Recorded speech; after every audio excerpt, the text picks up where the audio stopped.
We know gold stocks are popular right now, but Artemis Gold shares have been beating the pack.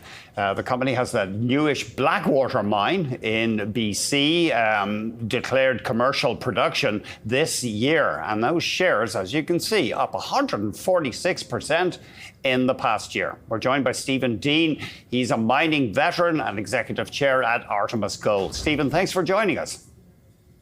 Andy, good morning. Always good to be on the program. Tell us, what production are you at right now with Blackwater? Well, we've only just reported our first quarter of commercial production. We only had 2 months of the June quarter in commercial production, but we're producing just over 20,000 ounces approximately right now per month. Per month. Okay, so that puts you at about 240,000 at an annualized rate, quarter of a million ounces. Correct, and ramping up, as we've said in our guidance issued earlier in the year, yeah. You're already, you're in phase one, but you're increasing the processing capacity by 33%. That's going to cost you about $100 million, maybe $110 million. Is that US or Canadian? Can you tell me, Steve? That's Canadian, Andy, and that's going to bring us from a nameplate of around 6 million tons per annum of processing capacity through to about an 8 million nameplate. And they are some really very capital efficient add-ons to the existing phase one plant that we only just commissioned less than 6 months ago. And we've already started that expansion, and we'll be at that nameplate by about this time next year. In Q2, you reported an all-in sustaining cost of only about $800 US an ounce. That's fantastically low. Do you hope to keep that up in the future, such a low cost? Yeah, the life of mine studies do indicate that that's what our life of mine US dollar AISC will be. We benefit from a whole suite of things, including a low strip ratio, good grade, low cost of energy here on the BC hydro grid, amongst other things, downhill loaded haul, which helps with our ore transportation and haulage costs. So it's all those things that come together that result in those costs. I've also always said too, in interviews like this, that one of the ways to get to a lower cost mine is to build a new one.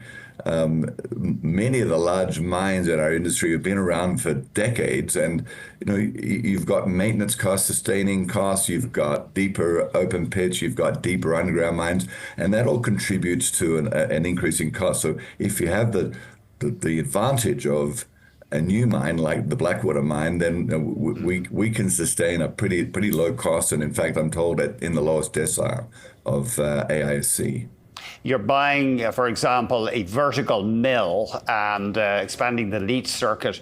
Tell us, does a lot of that equipment have to be imported into Canada, or is it made in this country? So the base equipment is imported. It's coming from Europe.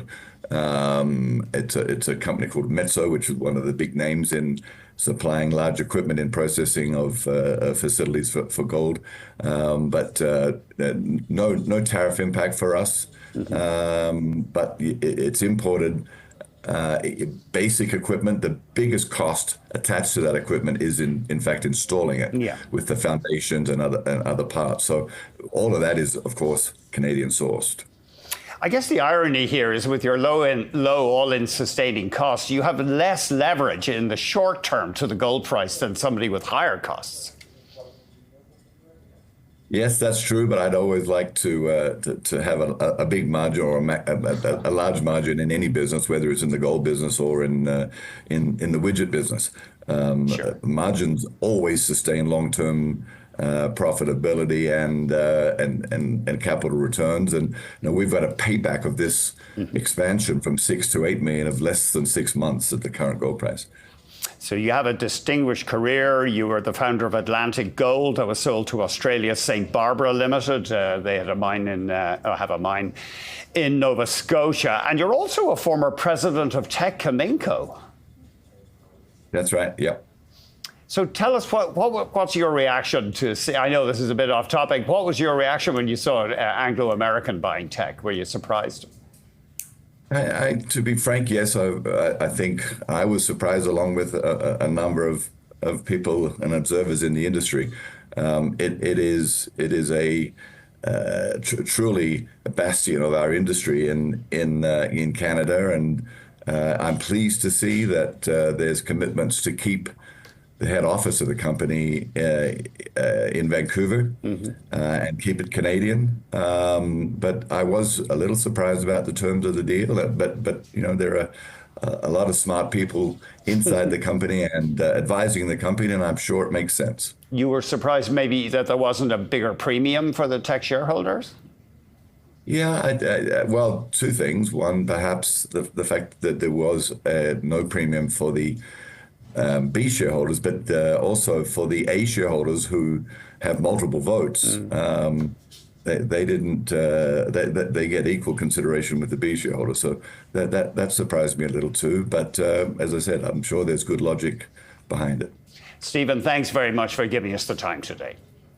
Thanks, Andy. Stephen Dean has been our guest executive chair at Artemis Gold.